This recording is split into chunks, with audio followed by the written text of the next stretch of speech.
estos momentos nos encontramos en el complejo petrolero Caño Limón Coveñas. Esto hace parte del municipio de Arauca y parte del municipio de Arauquita, del departamento de Arauca. Desde 1980 empezaron a hacer la sísmica y a explorar toda esta zona del departamento de Arauca. Esto es una zona petrolera, pero antes era una zona de reserva natural, declarada por Inderena, en ese entonces zona de reserva natural. Aquí en este lugar, hacia allá muchos kilómetros, está ubicado la parte de humedales y lagunas, más de 10-20 lagunas grandes, que en esos años era la expensa natural de flora, fauna. Había muchos animales, muchos peces. Ahí eran los criaderos de peces para todos los ríos del departamento de Arauca, para que la gente ya en las ribazones consumiera. En esa época llegaron las compañías transnacionales, más específicamente la Mannesmann, y hicieron la exploración y la sísmica. Luego, ya cuando encontraron petróleo, entonces la OTSI empezó a explotar estos pozos, pero de una forma indiscriminada, porque empezaron a taponar. Como todo esto eran zonas humedales, lagunas, caños, ríos, esteros. Empezaron a taponar estas lagunas, estos caños, estos esteros, para poder hacer las plataformas y hacer lo que hoy existe, las carreteras, diferentes carreteras de acceso a los pozos petroleros, y a taponar las lagunas para hacer sus terraplenes. Lógico, esto genera un impacto ambiental, pues porque acaban con la flora, acaban con la fauna y acabaron con todas esas lagunas que vuelvo y repito, son las despensas de peces para la región. Entonces hicieron un gran impacto ambiental ya hace más de 25 años, y realmente ni el Estado ni nadie se ha pronunciado frente a este daño ambiental que han hecho las transnacionales en esta región, aquellas que explotan el petróleo, en el caso de esta zona, la occidental de Colombia.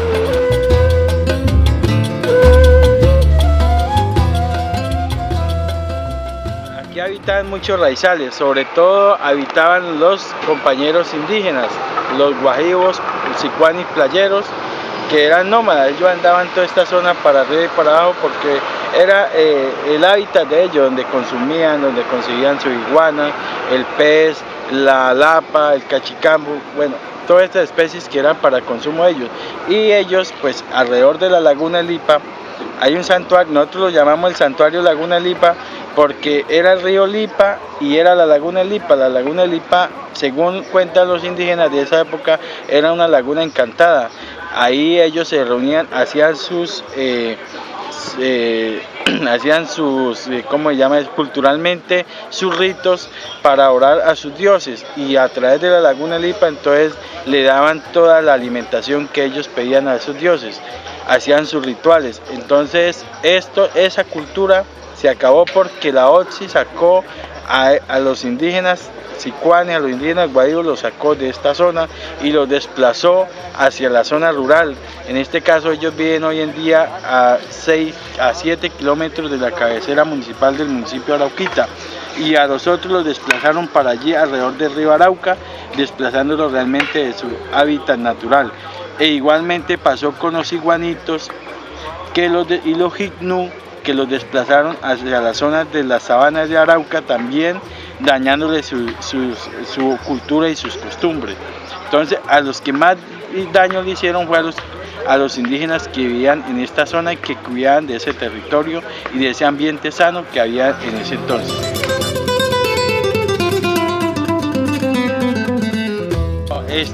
Como el Estado, claro, declararon zona de reserva petrolera, entonces esto ya es zona privada de la OTSI. Aquí nadie puede entrar, ningún campesino puede entrar, e inclusive aquí los campesinos alrededor de estas veredas no son propietarios de sus propias tierras.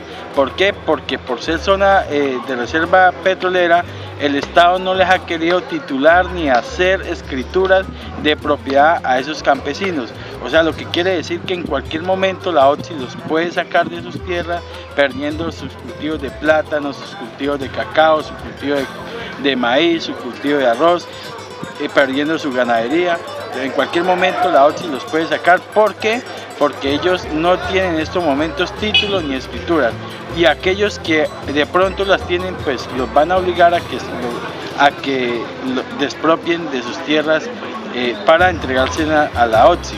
La OTSI lo que busca es que todas estas zonas de humedales y esteros el Estado los declare reserva petrolera, pero hay una gran dificultad, porque es que estas zonas, más que ser petroleras, son zonas productivas donde se da el cacao, se da el plátano, se da el maíz, se da el arroz y se dan las diferentes praderas para que el ganado pues consuma, y así pues el campesino, a través de la carne y la leche, también pues mantenga a sus hijos, mantenga a su familia y mantenga una vida digna en el campo.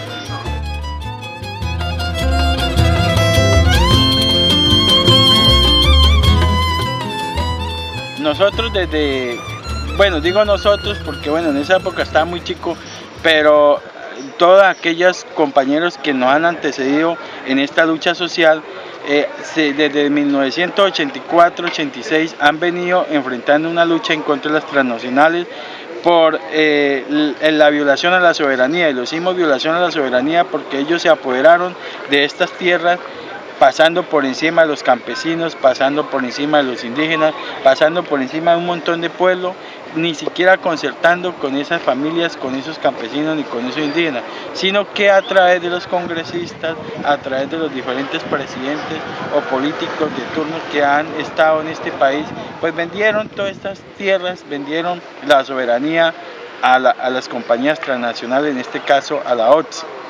Y realmente los campesinos, vuelvo y digo, no son dueños de sus tierras. Tenemos una problemática de más de 150 familias que fueron desplazadas por la occidental de Colombia en ese entonces, y que hoy en día esos campesinos están reclamando sus tierras. Lo que ha hecho la OTSI es, a través de chichiguas, supuestamente comprarle otras tierras en otros lados que no son igual de productivas a esta zona y reubicarlos allá. Pero hoy en día hay más de 30, 40 familias que están peleando por sus tierras, y aquí muy cerca, aquí en la vereda Sinaí, están recuperando las tierras. Pero la OTSI hace más o menos 2 meses les mandó a fumigar unos cultivos de plátano que tenían en esas tierras, y así entonces forzándolos a que nuevamente esos campesinos se desplacen a las cabeceras municipales, donde realmente van a sufrir, porque allá aguantan hambre, aguantan necesidades y están lejos de lo que realmente es su cultura, que es la parte del campo, que es donde se alimentan, donde siembran sus cultivos de plátano, de yuca, de maíz, para poder sostener a sus familias.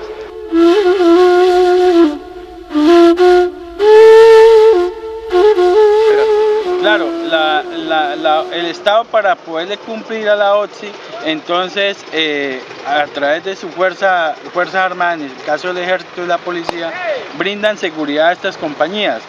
Y entonces cuando los campesinos pues empiezan a pedir sus derechos, pues a través de la fuerza son desplazados, a través de esa fuerza son incriminados. Inclusive por nosotros pedir nuestros derechos, en el año 2002 más de 150 dirigentes fueron sindicalizados de rebelión por simplemente estar en contra de la explotación petrolera y por ayudar a aquellos campesinos a tener sus derechos, ¿cierto? Ahora, luego de eso pues viene la guerra sucia paramilitar. Como el ejército y la policía y el Estado no podía hacer mucho legalmente, entonces ¿qué hicieron? A través de la fuerza paramilitar intentaron ingresarlos al departamento de Arauca. Bueno, ingresaron a algunos municipios, en el caso de Arauca y Tame, donde masacraron muchas familias, donde masacraron muchos dirigentes. Es un caso que de pronto conocen a nivel internacional, que es el caso de La Cabuya, donde masacraron más de 10 campesinos. Ahí casi el mismo ejército a nombre de paramilitares. Por las sabanas de Arauca estuvieron los paramilitares robando, estuvieron masacrando Por el lado de Claro Norte, los paramilitares masacraron a 4 dirigentes del departamento de Arauca, 4 dirigentes que hacían parte del movimiento político de masa, en ese entonces organizaciones sociales, y que hoy en día son las familias y ellos, que en paz descanse, son víctimas de los paramilitares, son víctimas del Estado. Entonces hemos sufrido mucha persecución, hemos sufrido muchas muertes violentas, hemos sido víctimas del Estado, hemos sido víctimas de las fuerzas militares, hemos sido víctimas del paramilitarismo, hemos sido víctimas de la guerra sucia, hemos sido víctimas de la judicialización, y hoy en día no nos da miedo porque nosotros seguimos en la lucha y seguimos pidiendo nuestros derechos, y estamos aquí en este momento estamos en una movilización por esa causa, pidiendo nuestros derechos y pidiendo la inversión social de las compañías transnacionales que se están llevando las riquezas naturales de nuestro país y que solamente están dejando un ambiente dañado. Nos están violentando el ambiente, están dejando los indígenas en casi la gran mayoría de indígenas casi en la miseria, viviendo como mendigos, y nos están dejando a una región rica en petróleo, sin carreteras, sin productividad, sin medio ambiente, sin educación, sin salud. Entonces realmente nosotros lo que estamos pidiendo es nuestros derechos para que esas compañías al menos paguen esa deuda social que han tenido por más de 30 años. Bueno, la perspectiva es llegar a una negociación con las compañías transnacionales y con el Estado para que nuevamente devuelvan esas tierras a los campesinos. Sabemos que no van a ser igual de productivas porque ya esas tierras están contaminadas con toda esta explotación petrolera, pero al menos van a tener donde poder sembrar sus cultivos de pan coger para poder alimentar a sus familias.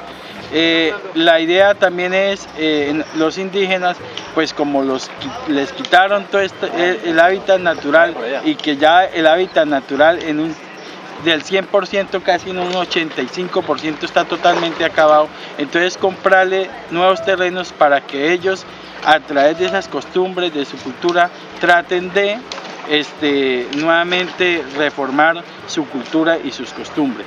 Pero ya es un daño que no se remedia, ya es un daño que ni las transnacionales ni el Estado va a remediar. Entonces pues aspiramos a que las cosas mejoren, pero vuelvo y digo, ya es un daño que nos ha hecho, bueno, a algunas comunidades les ha hecho mucho daño esta parte de la explotación petrolera, y que pues nos toca ya seguir luchando al menos para que las transnacionales den un poquito o paguen un poco la deuda social que tienen con el departamento de Arauca.